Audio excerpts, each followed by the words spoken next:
Hello learners, slow and steady wins the race and the race towards acing GATE and ESE. I'm here to make sure you win it. If you are struggling with the concepts of civil engineering, then strengthening your basics and practicing all kinds of questions can help you ace it. Learn live with me and get unlimited practice for GATE and ESE. Let's crack it. Unacademy. Let's crack it.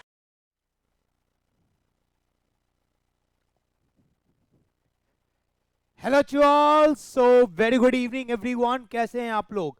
I hope you all are good and doing well. My dear learners, GATE 2026 आप सब लोग तैयारी में एकदम लगे हुए होंगे बहुत बेहतरीन तरीके से. तो आज का सेशन कुछ खास इसलिए है क्योंकि मैं उन सब टॉपिक के बारे में बात करने जा रहा हूं जो हाई वेटेज टॉपिक है या जिनके आने के चांसेस काफी ज्यादा हैं. This session will be done in 2 parts क्योंकि मैं सब्जेक्ट वाइज टॉपिक्स के बारे में बात करूंगा कि सब्जेक्ट वाइज कौन कौन से टॉपिक आपके लिए इंपॉर्टेंट होते हैं, किसका वेटेज ज्यादा होता है, किसको आपको प्रेफरेंस ज्यादा देना होता है. तो will discuss about it one by one. But before that I want everyone कि यार देखो, ये सेशन का मतलब ये नहीं है कि आपको यही टॉपिक पढ़ना है. ये बात बड़ा क्लियर रखना. ये मैं बस इतना बोल रहा हूं कि ये टॉपिक पे आपको फोकस ज्यादा रखना है. दैट डजंट मीन कि आप बाकी टॉपिक्स नहीं पढ़ेंगे, क्योंकि अगर आप ऐसा करते हो तो ये बात याद रखना, ये गेट है. गेट में अनिश्चितताओं का गेम है. अनिश्चितताएं आपके पेपर में रहेंगी. बहुत बार ऐसे क्वेश्चंस आते हैं जो आपने कभी सोचा नहीं होगा. ऐसे टॉपिक से क्वेश्चन आ जाता है जो आपने कभी सोचा नहीं होगा. तो ये बस मैं ये बताने के लिए हूं कि भाई ये टॉपिक से क्वेश्चंस आते हैं. दैट डजंट मीन यही टॉपिक से ही क्वेश्चन होगा और बाकी टॉपिक से नहीं होगा. So make it very clear before the start of the video itself. Right? So good evening everyone. Good evening to all. So before we start, कुछ मैं अपने बारे में बता देता हूँ. My name is Abhishek Bhartiya. Teaching the GATE and ESE since last 9 years. Qualified GATE with all India rank 136. Qualified ESE pre and mains in 2015. Got selected in RVNL. Qualified via state exams. Awarded as GATE ESE Iconic Educator of the Year in 2022 and taught more than 1 lakh aspirant fatigue both online and offline. Right my dear learners, आज offer का आखिरी दिन है जहां पे आपको, अगर आप गेट 2026 की तैयारी कर रहे हो तो आप मात्र 8,999, क्योंकि यहां से 10 मंथ से अराउंड, तो 9+1 का ऑफर चल रहा है. 8,999 में आप गेट 2026 की तैयारी कर सकते हो. और अगर आप गेट प्लस ESE 2026 की तैयारी करना चाह रहे हो so join at only 9,999. imagine my dear learner, only 9,999. so आपको ज्वाइन करने की कोड लगाना है VART10. लिंक आपको डिस्क्रिप्शन में गिवन है, कमेंट सेक्शन में गिवन है. तो फटाफट ज्वाइन करने के लिए एनरोल कर लेंगे. कोड लगाना ना भूलेंगे, दैट इज VART10. चलिए let's come to the very important topic. Topic 1, geotechnical engineering. Will go one by one. हम हर सब्जेक्ट को थोड़ा थोड़ा कवर करने वाले हैं, ठीक है. बट एज आई सेड, ये आपका फेजेस में होगा. Like means there will be 2 videos coming on this particular part, क्योंकि मेरे को इसको डिटेल में बताना, सिर्फ ये नहीं बताना ये टॉपिक से सवाल आता है, क्या आता है, किस टाइप से आता है, वो भी आपको बताना है, ठीक है. तो जियो टेक्निकल इंजीनियरिंग रफली अगर आप बात करोगे तो the weightage of this particular topic is around 13 marks. Minimum आपको 13 मार्क्स का तो रहता ही रहता है. 13 मार्क्स का रहता ही रहता है. अब इसमें सबसे पहला टॉपिक हम क्या देख रहे हैं, soil water relationship and index properties of soil. Sir यहां से एक क्वेश्चन बन जाता है. कहां से बनता है?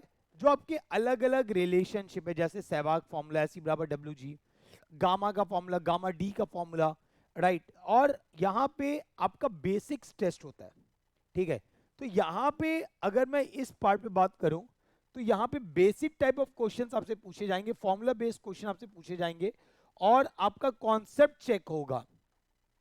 बेसिक टाइप क्वेश्चंस होंगे इस पर्टिकुलर टॉपिक से. कॉन्सेप्चुअल चेक होगा आपका कि आप कॉन्सेप्ट में कितना स्ट्रांग हो. So conceptual check will be there in this particular topic. Conceptual check will be there in this particular topic, ठीक है. कॉन्सेप्चुअल चेक आपको यहाँ पे देखने को मिलता है, राइट. जैसे इंडेक्स प्रॉपर्टीज ऑफ सॉइल में ज्यादा आपको जो पूछा जाता है that is consistency of soil. Consistency of soil से आपका पूछा जाएगा like liquid limit, plastic limit, shrinkage limit से सवाल आपको ज़्यादा देखने को मिलेगा, जितने भी डिफरेंट इंडेक्सेस हैं उससे सवाल आपको देखने को मिलता है। Coming to soil water relationship, as I said, अलग अलग जो वाटर पैरामीटर्स हैं, जो different like moisture content, void ratio, porosity, degree of saturation, super saturated और सिंपली सैचुरेटेड में क्या अंतर है। फिर क्वेश्चन को थोड़ा घुमा के पूछता है, आपको समझ में आना चाहिए, और इसके लिए हम लोग बहुत सारे न्यूमेरिकल प्रैक्टिस करते भी हैं, right. So this you will see in this soil water relationship and index properties of soil. Coming to the next, that is permeability. अब परमिएबिलिटी में जो ज्यादातर सवाल पूछा जाता है वो है आपका actual, that is average discharge, और दूसरा आपका सीपेज डिस्चार्ज। इस पे एक सवाल पूछा जाता है लाइक कितना टाइम लग रहा है एक पॉइंट से दूसरे पॉइंट पहुंचने में, जहां पे सीपेज डिस्चार्ज का यूज होगा, ठीक है। उसके बाद एक ये हुआ, दूसरा एवरेज परमिएबिलिटी पे सवाल होता है, parallel to bedding plane, perpendicular to bedding plane, equivalent बनाने पे सवाल आपसे पूछा जाएगा, राइट। तो ये सारे सवाल यहाँ पे देखने को मिलते हैं। तो ये जो परमिएबिलिटी वाला टॉपिक है, ये ऑलमोस्ट रिपीटेड टाइप क्वेश्चन देखने को मिलेंगे। यहाँ पे ऑलमोस्ट आपको रिपीटेड टाइप क्वेश्चन देखने को मिलते हैं। जो क्वेश्चन आपको पहले पूछे होते हैं उसी को बेस बना के आपको यहाँ पे आगे पूछा जाएगा।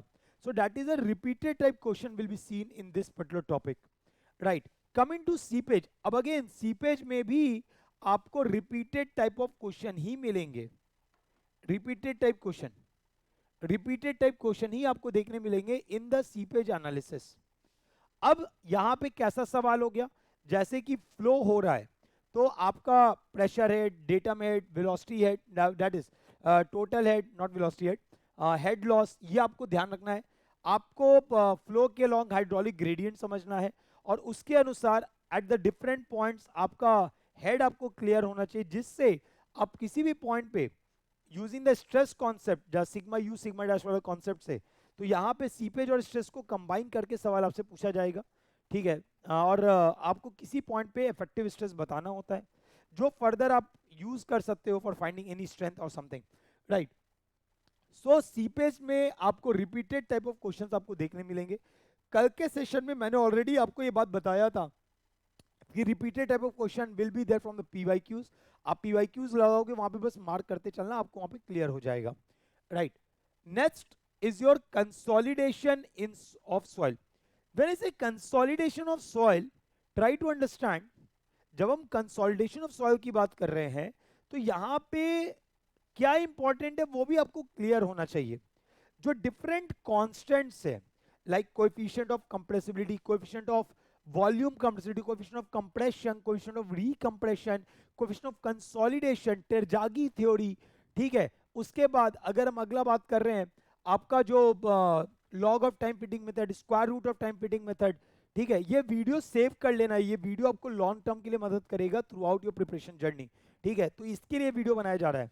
बहुत से टॉपिक होंगे अभी आपने नहीं पढ़ा होगा, आपने नहीं देखा होगा, लेकिन ये जो पॉइंट मैं बोलते जा रहा हूँ ये आपको मदद करेगा।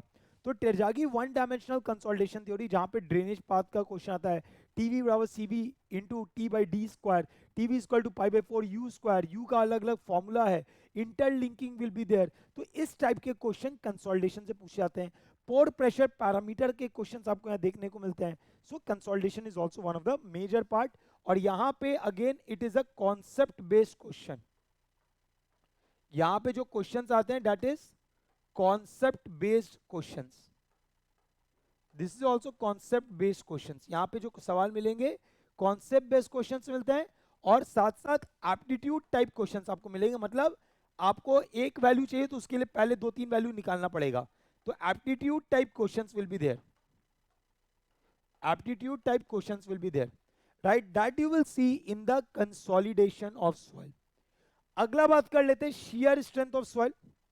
शेयर स्ट्रेंथ ऑफ सॉइल देखो बड़ा क्लियर है यार, आपको शेयर स्ट्रेंथ ऑफ सॉइल में कैसा ट्राई, जो डिफरेंट टेस्ट है वहां से सवाल पूछे जाते हैं।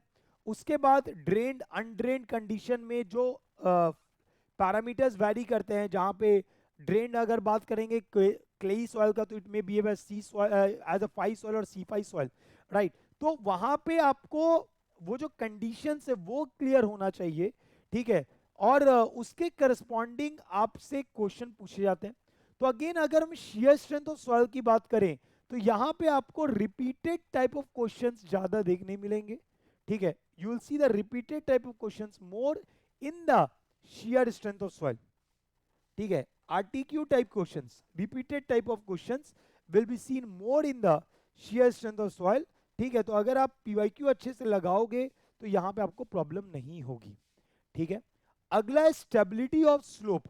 अब देखो आप लोग क्या करते हो ना, इस टॉपिक को अवॉइड कर देते हो, बहुत अच्छे से प्रिपेयर नहीं करते हो, लेकिन हर साल इससे एक सवाल आ ही रहा है, चाहे मॉर्निंग सेट लो या आफ्टरनून सेट लो, ठीक है। तो मेरे दोस्त आपको यहाँ करना क्या है, ज्यादा कुछ नहीं, क्लास नोट्स को ढंग से फॉलो करना है, क्वेश्चन का जो बेसिक अप्रोच है वो क्लियर रखना है, और अगर वो अप्रोच क्लियर आपने सारे वैरायटी क्लास में किए हुए हैं तो आपको यहाँ पे प्रॉब्लम नहीं होगा। क्वेश्चंस आर वेरी इजी, बहुत आसान से सवाल आते हैं, आसानी से बन भी जाते हैं, बस कंडीशन ये होता है कि आपको अच्छे से उसको प्रैक्टिस करना होता है, ठीक है। सो this you will see in the stability of slope.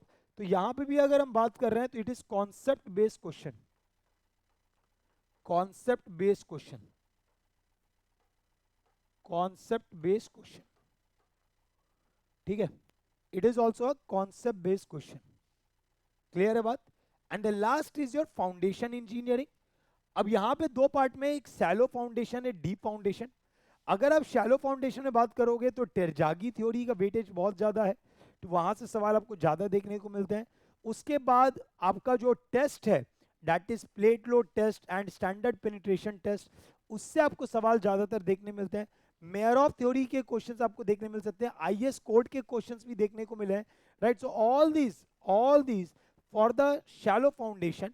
लेकिन यही अगर आप डीप फाउंडेशन में जाएंगे तो डीप फाउंडेशन में आपका ग्रुप बिहेवियर पे सवाल आपको पूछा जाता है बहुत बार, ठीक है। Apart from that group behaviour होने के बाद आपको हर एक pile like tension carrying capacity of pile से सवाल मिलता है, अंडर रीम पाइल से सवाल मिलता है, राइट। तो इन सब क्वेश्चंस को अच्छे से लगाओगे तो ये जो फाउंडेशन इंजीनियरिंग का पार्ट है ना, almost it is RTQ, that is repeated type of questions, repeated type. आपने अगर थोड़ा सा क्वेश्चंस ढंग से प्रैक्टिस कर लिया, आपने अलग अलग मेथड को ध्यान रख लिया, तो भाई मेरे ये टॉपिक कवर करना बहुत बड़ी बात नहीं है। कहने का मतलब है geotechnical engineering require more amount of practice. The more you practice the better you will become in the geotechnical engineering. और यार देखो मैंने ओवर द पीरियड टाइम बच्चों को बनाते देखा है, करते देखा है, और एक ही चीज ऑब्जर्व किया है कि जियोटेक्निकल में जिसने मेहनत अच्छे से की है, जिसने प्रैक्टिस अच्छे से की है, उसको कभी जियोटेक्निकल में प्रॉब्लम रहा ही नहीं है, ठीक है।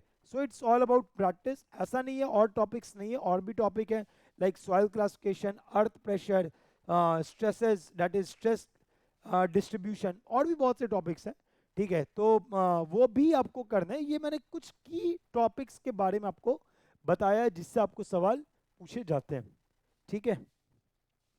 चलिए, तो ये तो बात हो गया जियोटेक्निकल इंजीनियरिंग का, ये तो बात हो गया जियोटेक्निकल इंजीनियरिंग का। Now will move to the next topic that is strength of material. मैंने पहले बोला ये अलग अलग पार्ट में वीडियो बनेगा, तो अभी will try to cover as much as possible. जितने टॉपिक्स मैं कवर कर पाऊंगा मैं कवर करूंगा, उसके बाद आपको अगले वीडियो में कवर होगा। देखिए यहाँ पे, देखिए यहाँ पे, सो स्ट्रेंथ ऑफ मटेरियल। भाई देखो, स्ट्रेंथ ऑफ मटेरियल के बिना आप स्ट्रक्चर नहीं पढ़ोगे, स्ट्रेंथ ऑफ मटेरियल के बिना आप आरसीसी नहीं पढ़ोगे, स्ट्रेंथ ऑफ मटेरियल के बिना आप स्टील स्ट्रक्चर्स नहीं पढ़ोगे, राइट। तो because all these are interlink. आप पढ़ लो, अगर आप पढ़ भी रहे हो तो आपके बेसिक्स कभी क्लियर नहीं होंगे, आपको क्वेश्चन सॉल्विंग में आपको प्रॉब्लम आता ही आता है।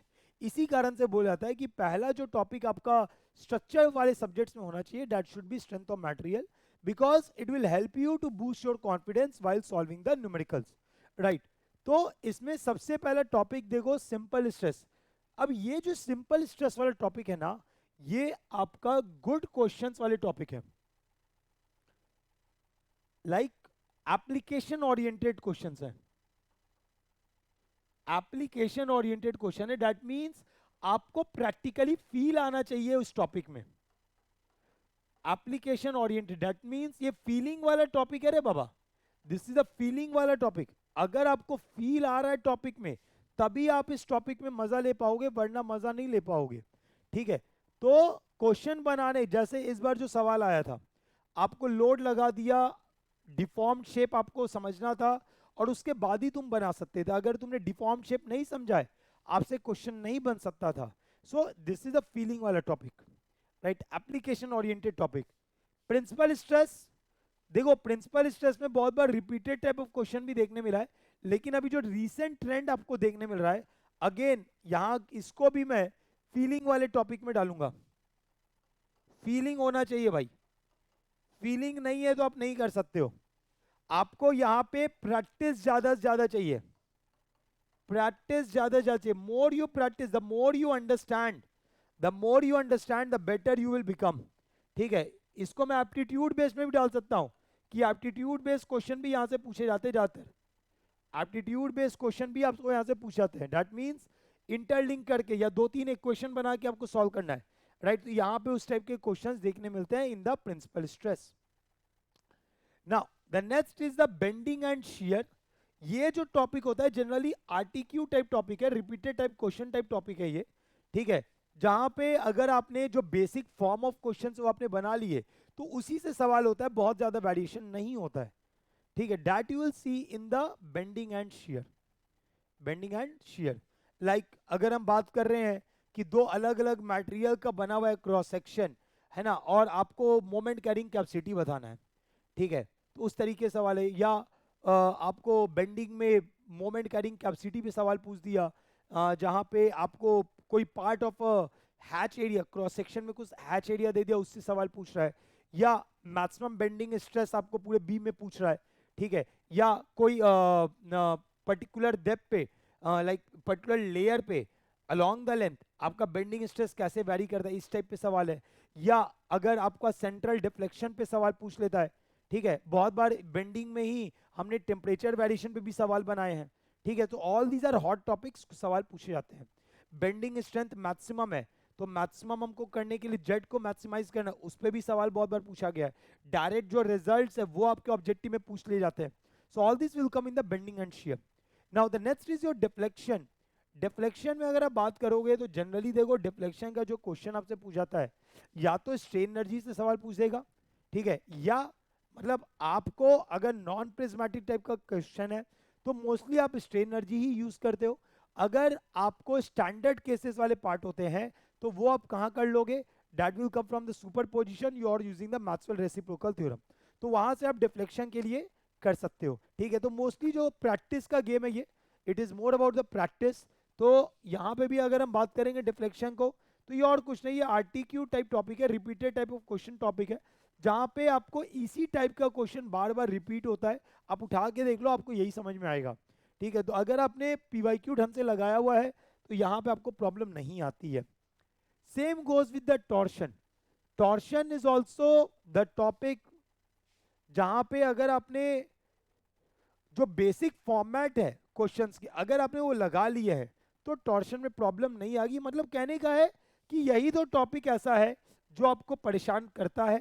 ठीक है, जहां पे आपका एप्टीट्यूड निकल के आना चाहिए, फीलिंग आनी चाहिए टॉपिक में कि हो क्या रहा है, क्या है, अगर वो क्लियर है तो इसमें प्रॉब्लम फेस नहीं करोगे। क्लियर है बात, क्लियर है बात। सो this is the second subject, that is your strength of material. तो ये सारे इंपॉर्टेंट टॉपिक्स है, नोट कर लोगे यार, क्योंकि टॉपिक्स आर लिटरली इंपॉर्टेंट। अगर आप नहीं जानते हो तो आप प्रॉब्लम में हो। ठीक है, आपको इन डिटेल इन टॉपिक्स पे पढ़ना है, अच्छे से पढ़ना है, तभी आप अच्छा कर पाओगे। ठीक है, अगर आप चाहते हो कि कम एफर्ट में ज़्यादा रिजल्ट आए तो इन टॉपिक्स पे फोकस जरूर करना। मैं बार बार रिपीट कर रहा हूँ, फोकस करना, इसका मतलब ये नहीं कि बाकी टॉपिक आप छोड़ के जाओगे। ठीक है, क्योंकि वी नेवर नो टॉपिक कहाँ से आएगा, क्वेश्चन कहाँ से आएगा। गेट अनिश्चितताओं का पेपर है भाई, वी नेवर नो, कुछ ऐसा टॉपिक उठ के आ जाता है जो हमको कभी पता ही नहीं है। ठीक है, coming to topic number 3, that is structural analysis. Topic number 3 that is structural analysis, और सबसे इंपॉर्टेंट टॉपिक है मोमेंट डिस्ट्रीब्यूशन मेथड, जहां से हर साल एक सवाल तो आ ही जाता है। नाउ मोमेंट डिस्ट्रीब्यूशन मेथड में जो टॉपिक्स हैं वो कैसे आ जाते हैं, लाइक आपको कैरी ओवर मोमेंट रिलेटेड सवाल मिलता है, या आप बेंडिंग मोमेंट किसी भी सेक्शन पे बता रहे होते हो, या आप सपोर्ट रिएक्शन आपको निकालने का सवाल मिलता है, या डिस्ट्रीब्यूशन फैक्टर से सवाल देखने को मिलता है. So all this comes under moment distribution method.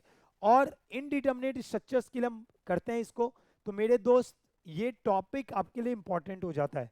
बहुत लोग इसको स्लोप डिफ्लेक्शन से बनाना चाहते हैं जो लेंदी होता है थोड़ा कंपेयर टू एमडीएम. तो हम हमेशा बोलते हैं कि अगर आपका एमडीएम पे पकड़ है, do go with the MDM for easier calculation.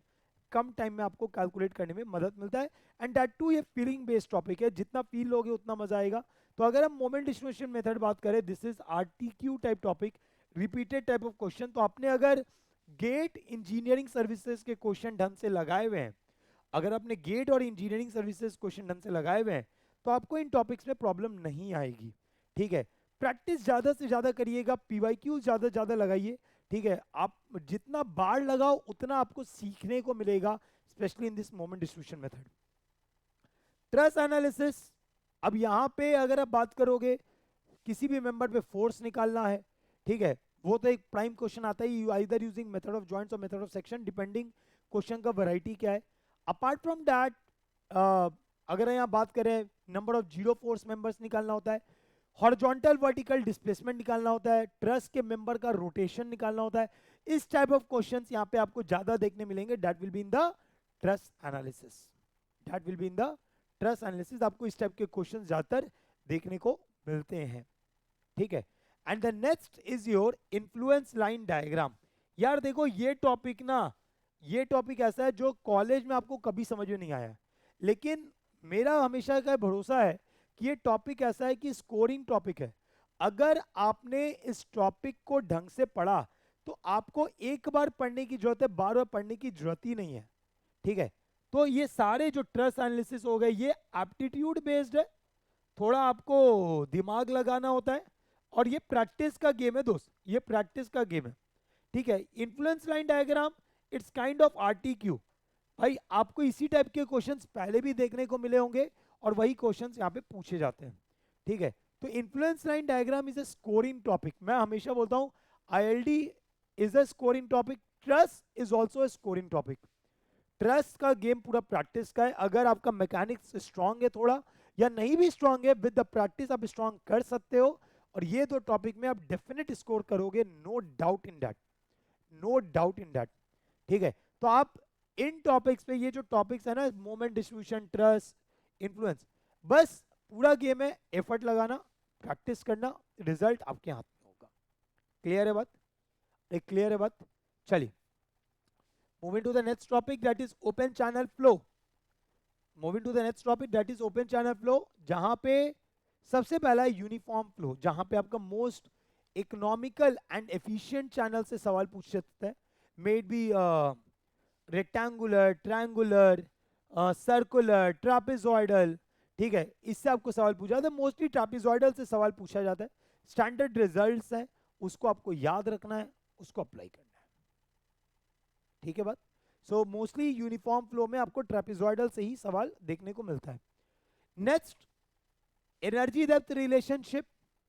अगर आप एनर्जी डेप्थ रिलेशनशिप की बात कर रहे हो, तो यहाँ पे हम्प हो गया, विड्थ कॉन्ट्रैक्शन हो गया, क्रिटिकल डेप्थ हो गया. ठीक है, इन सब पे सवाल आपको देखने मिलेगा. क्रिटिकल एनर्जी हो गया, इस पे सवाल देखने को मिलेगा. ठीक है, और ये अगर हम बात करें ना एनर्जी डेप्थ, तो ये almost this is a repeated type question. This is a repeated type question. Uniform flow, this is also repeated type question. ठीक है, ग्रेजुअली वैरिड स्टेडी फ्लो, जहां पे हम लोग फ्लो प्रोफाइल्स पढ़ते हैं, डिफरेंट फ्लो प्रोफाइल्स पढ़ते हैं, फ्लो प्रोफाइल रिलेटेड सवाल आते हैं. तो अगेन, अगर मैं यहां भी बात कर रहा हूं, this is also repeated type question. यहां पे अगर मैं बात करूं, अगर आपने ओसीएफ में पीवाईक्यू ढंग से लगा लिया, दैट मींस गेट और इंजीनियरिंग सर्विसेज के क्वेश्चन आपने ढंग से लगा लिए, तो मेरे दोस्त इट्स ऑलमोस्ट कंफर्म कि आप पूरा नंबर स्कोर करोगे, प्रोवाइडेड आपने पीछे से आंसर देख के सॉल्व नहीं कर रहे हो, आप खुद से सॉल्व कर रहे हो आफ्टर द क्लास. तो मेरे दोस्त, दिस इज द टॉपिक जहां पे आपको नंबर आना ही आना है. ठीक है, इसे स्कोरिंग सब्जेक्ट, ये पूरा सब्जेक्ट ही स्कोरिंग है. ठीक है, हाँ थोड़े फॉर्मूलाज ज्यादा है यहाँ पे, फॉर्मूलाज आपको ज्यादा रटने पड़ेंगे, फॉर्मूलाज का पार्ट ज्यादा है यहाँ पे, है ना. तो फॉर्मूला अगर याद है तो सवाल बनने में टाइम नहीं लगेगा. क्लियर है बात? फॉर्मूला आपके दिमाग में होना चाहिए, फॉर्मूला आपके दिमाग में है तो आप आसानी से कर लोगे, ठीक है। Coming to the last topic, आज का ये लास्ट टॉपिक है जो मैं बताने जा रहा हूँ, दैट इज सर्वे। सर्वे में सबसे पहले मैंने दिया traverse survey along a close traverse, जैसे समीशन लैटिट्यूड, समीशन डिपार्चर, ठीक है। अगर वो कोई एरर नहीं है तो it will be equal to 0, अगर नॉन जीरो है तो क्लोजिंग एरर क्या होगा, करेक्शन इन क्लोजिंग एरर क्या होगा, इस पे सवाल आपको पूछे जाते हैं। Then compass survey, compass survey में अगर आप बात करोगे तो यहाँ पे भी again magnetic bearing, fore bearing, local attraction, इस पे सवाल आपको ज़्यादातर देखने को मिलते हैं। Whole circle bearing, quadrantal system of bearing, इस पे सवाल आपको देखने को मिलते हैं, ठीक है। तो ये बहुत इजी टॉपिक है, ये बहुत इजी टॉपिक। और इस पूरे सर्वेइंग के पार्ट को मैं कुछ नहीं बोलूंगा, it's aptitude based, it's aptitude based subject. आपको सवाल भी मिलता है, एप्टीट्यूड बेस्ड सब्जेक्ट मिलते हैं, ठीक है। तो अगर आपका एप्टीट्यूड सही, आपने अगर क्वेश्चन पे थोड़ा प्रैक्टिकल फील लेना चाहते हो, आप क्वेश्चन को समझ रहे हो, तो फिर आपको इस टॉपिक्स में प्रॉब्लम नहीं होगा, ठीक है। नेक्स्ट इज जो थर्ड इज जो लेवलिंग।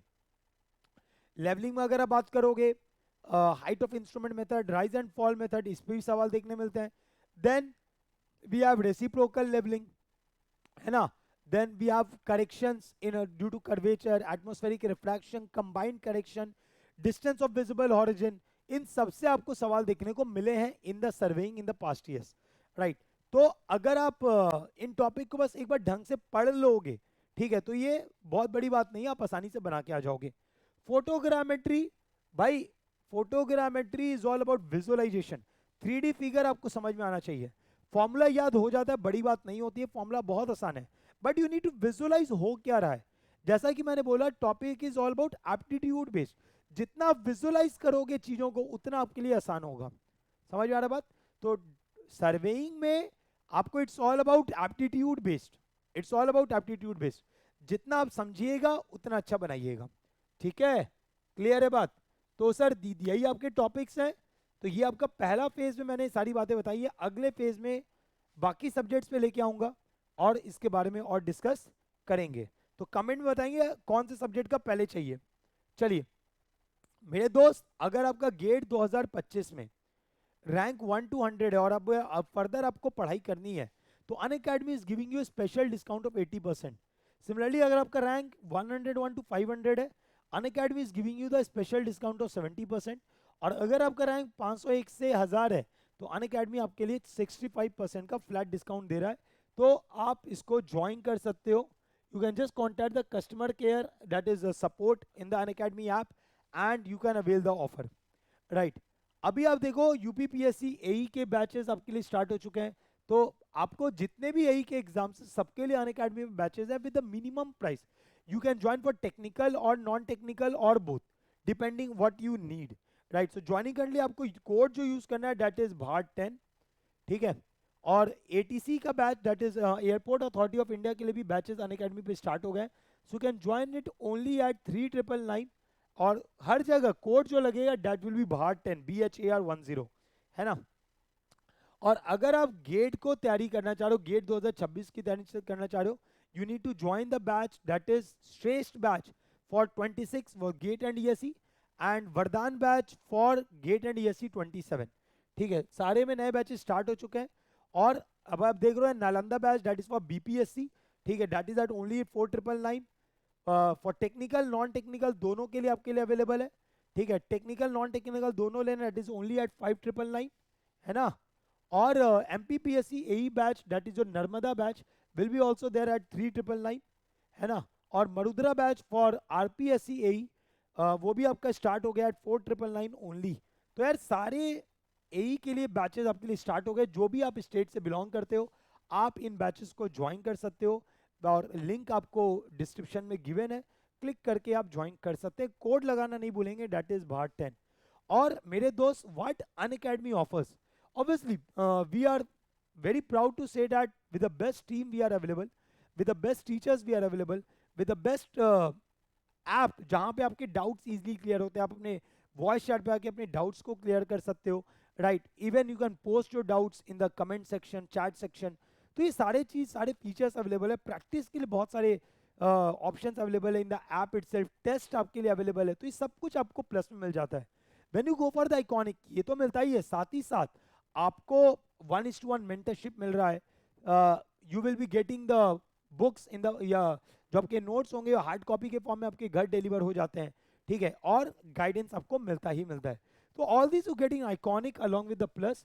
और यार देखो जो मेहनत करता है उन्हीं का रैंक आता है, मेहनत करते रहिए, सब अच्छा होगा, एफर्ट से पीछे मत हटना, एफर्ट लगाओ, रिजल्ट आपके हाथ में नहीं है, leave it in to the destiny. आपका काम है मेहनत करना, मेहनत करोगे रिजल्ट आएगा ही आएगा, ठीक है, बाकी आपके हाथ में कुछ नहीं है, आपके हाथ में बस एक है एफर्ट लगाना, दैट्स इट। चलो मिलते हैं for the next video, till then bye bye, take care, have a great day.